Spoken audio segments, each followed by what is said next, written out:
Hello everyone and welcome to episode number 13 of the Layton Fitness podcast.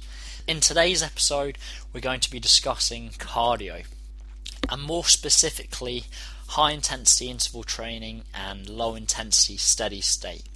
Now for the most part both high intensity interval training, also known as HIIT, and low intensity steady state, also known as LISS, are probably the most popular types of cardio used by the majority of individuals.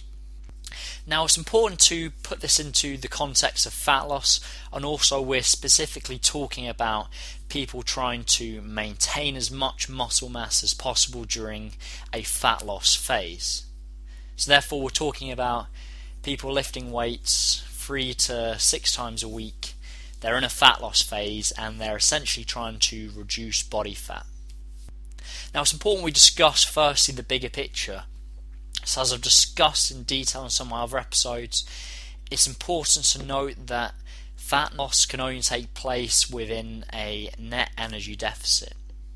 Therefore this means that cardio isn't necessarily mandatory for someone to achieve this net energy deficit. This could just be achieved via tapering calories and keeping the weight training component itself the same.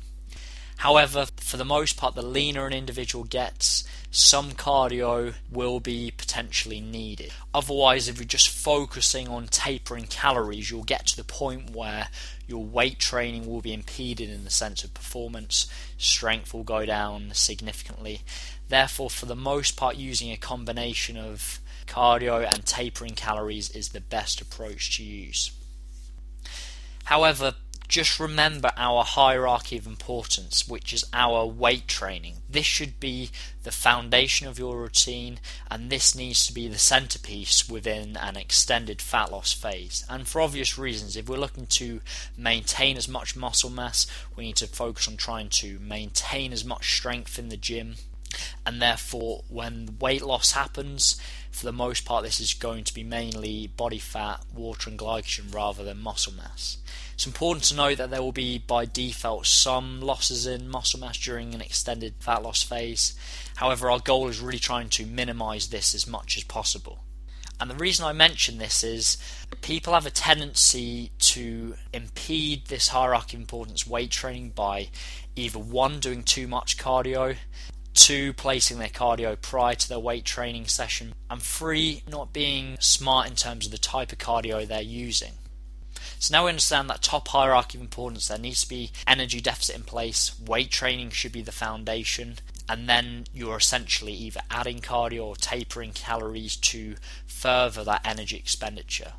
We've also briefly discussed how cardio is more of just a tool to further energy expenditure, to essentially burn more calories. It's important not to look at cardio within a vacuum. This is what most people do. They obsess over cardio type by looking at the session in isolation rather than taking into consideration the whole day. So for example, if you did 3 hours of high intensity interval training, which is a huge amount, but you over-consume total calories to the point where you're in a net energy surplus at the end of the day, no fat loss is going to take place. Conversely, someone who does low intensity steady state, where people often claim this is better for burning body fat, this is somewhat irrelevant because the short-term acute effects of more fat oxidation being used within the session doesn't always translate to fat loss by the end of the day if there's not an energy deficit. So again, if someone overconsumed total calories, there's not going to be fat loss. So therefore, looking at cardio in a vacuum, looking at use more fat stores during the acute session, you can't look at it in isolation. You need to look at the whole day, the whole day's macronutrient calorie intake as well. Now it's also important to note that the amount of cardio used will depend on so many different factors, and you can't give black and white answers to this. But for the most part, females typically will require a little bit more cardio than males. But again, this really depends. And another important point is, depending on the time frame you have to achieve a certain goal, this will dictate the aggressiveness of the energy deficit as such. So for example, an ideal situation is, let's just say you've got an individual who's 20% body fat and their goal is to get to 10% body fat. Ideally, we're going to have an extended period of time to achieve this goal. Therefore, we can slowly decrease calories, slowly increase cardio to the point where we're never making any huge changes. We're maintaining our strength in the gym because we're only making small manipulations, and essentially we can get to that end goal with more muscle mass. However, if we have a strict deadline where you don't have a huge amount of time to work with, this will by default obviously dictate the amount of cardio potentially used for that individual, the aggressiveness of the energy deficits. That's another important consideration.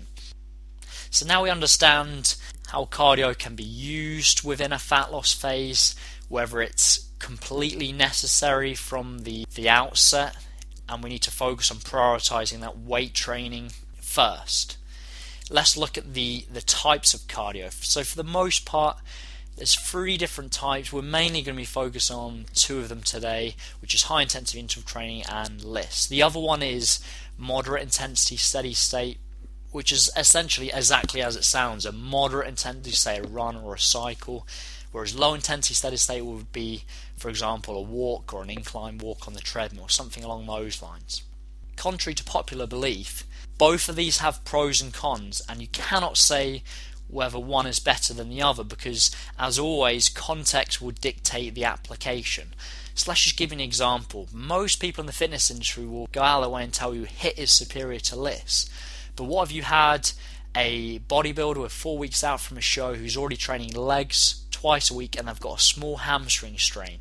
Do you really think that's a good idea to put that individual on the treadmill doing sprints a few sessions a week? Quite obviously not. So that's a good example of how it always depends on the situation, the type of cardio, the frequency, the duration of the cardio session itself to achieving a certain result. So neither's better or worse.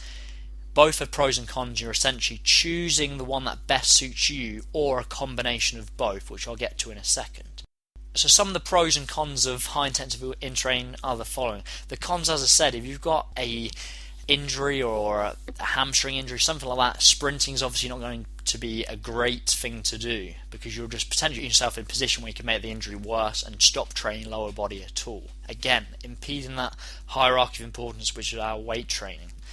It's also much more difficult to recover from because it's very similar to actual weight training in the sense you're doing short bursts of intense activity, you're resting, then you're repeating. It takes a little bit longer to recover from, and again can potentially impede that weight training component. Now, some of the pros of HIIT: you can burn a lot of calories in a short space of time. There's also similar adaptations to weight training in the sense, like I just mentioned, doing short bursts of an activity, then you're resting, then you're repeating. So that's another important note to make, is when you're doing weight training, unless you're training like a powerlifter, you're actually doing, to a degree, high intensity interval training. You're doing anywhere between 10 to 30 seconds on any given exercise, and you're resting anywhere between 60 seconds to 2 minutes, and then you're going again, or similar variations of that, unless you're training like an absolute powerlifter. So that's just another important note to make. Just to quickly clarify, if you're unfamiliar with HIIT, it's basically, as I've just mentioned, a block of time doing intense work. You're really going at almost maximal intensity, then you're resting for a short period of time, then you're repeating. So sprinting is a good example. You could do this treadmill, the bike, the rower. You could do circuits, kettlebells, anything like this. It's basically high intensity interval training. Now let's move on to LISS, so low intensity steady state. What are some of the pros and cons? Great thing about LISS is it's very easy to recover from. Not particularly draining, not particularly stressful. However, it does take longer than HIIT to burn the same amount of calories. You're obviously going to be doing that exercise for longer. Now, just a quick side note. One of the things that's cropped up recently in the fitness industry is this concept of interference, and essentially interference is moving away from the adaptation you're trying to achieve. So for example, us individuals looking to maintain muscle mass, gain strength, that is our main focus, our adaptation we're trying to achieve, whereas doing, for example, lots of endurance training is going to obviously create an endurance adaptation which essentially contradicts the weight training component. However, when we actually look at LISS, because it's so low intensity, I can't see how that could impede that adaptation.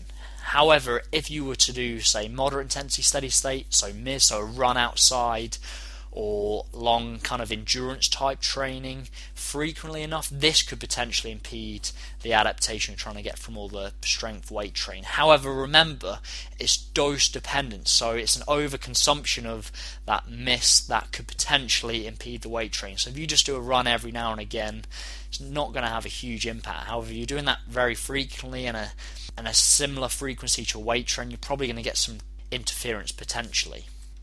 Now, just a quick note on the quote-unquote fat-burning zone. So as I mentioned briefly at the start of the podcast, there's a common trend, certainly within gyms across the country, certainly the gym I go to, and you'll see, for the most part, if someone's using a treadmill, they'll be on like an incline, and they'll be doing a walk, and for the most part, the treadmills will tell you when you're in the quote-unquote fat-burning zone. However, as I mentioned at the start of the podcast, you cannot judge a cardio session within a vacuum, within isolation, without taking into account the rest of the day. Regardless of whether acute fat oxidation is higher during the, say, LISS, this doesn't necessarily translate to fat loss unless there's an energy deficit at the end of the day. So like I said, this will be determined by calorie intake, macronutrient intake. That almost takes that out of the equation, in the sense I'd rather you look at LISS and HIIT in terms of the pros and cons I've just mentioned. Now, it's also important to note that there'll be a personal preference within this as well. If some people prefer HIIT, some of you prefer LISS, maybe you'll be inclined to do more of one than the other. However, both have their place, and for the most part, you're probably going to be doing a combination of perhaps both, especially if you're trying to get, say, sub 10% body fat. Because like I said, too much of one, for example, the HIIT, can impede that weight training. However, too much of LISS, because it's more time consuming, can be difficult to fit into most people's schedules. So time availability is another important consideration. Now, with regards to fasted or not, I'm going to discuss this in detail on another podcast. However, the evidence dictates that there's no real difference between the two. There's no added benefit to doing fasted cardio versus fed cardio within the context of your macronutrient calorie intake's the same on both. As I mentioned before, you cannot judge that in isolation without looking at the day's intake. So therefore, let your preference dictate. So if you therefore prefer fasted, I don't see any reason why you couldn't do that. But most people probably will perform better in that cardio session itself if they're consuming food. So that's pretty much everything. And before I give some practical applications, it's important to, again, listen to some of my other podcasts. When I talk about fat loss, it's constantly a state of putting something in place, measuring your progress, and then it adapting from there. So in an ideal scenario, within a fat loss phase, you'll start with just weight training itself. You'll be consuming as many calories as possible. Then, subject to your progress, you'll then start tapering calories or adding cardio when needed. And you want to do it in small manipulations in a sense. You don't want to suddenly just go to 7 days a week cardio. You want to maybe add a 10-minute HIIT session here, measure your progress for a week. Then if you see progress, continue doing that until you hit another plateau.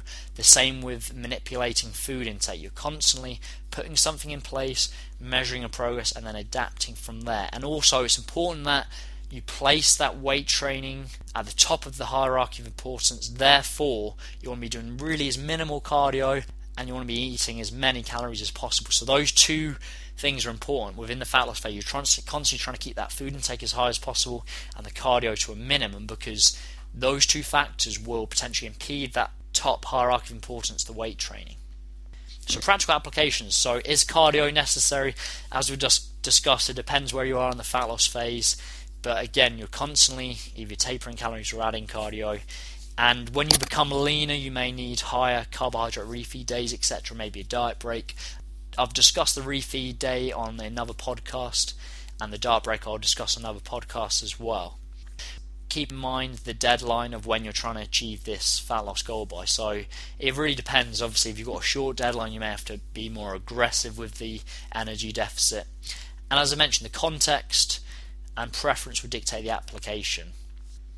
Another important thing to consider is make sure you're prioritizing the cardio either after the weight training session bout, another time of the day, or on a day itself. So again, you're never placing it immediately before the weight training, because weight training performance is going to be decreased, which is not what we want by placing it prior to the weight training sessions. So either after the session, another time of the day where there's several hours in between the cardio and the weight training, or another day itself.